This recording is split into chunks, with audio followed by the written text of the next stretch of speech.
Yeah, it was a tough game, Yeah, so happy to win the quarterfinal. I think we deserve it, and I'm so happy to keep making goals for my teams and for this country.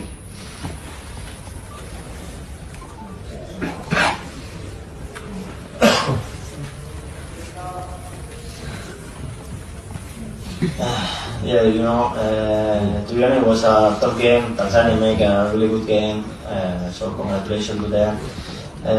In the CAF, it's not an easy game ever. To be honest, I came, it's my first CAF, and it's been really difficult. Every game is a battle.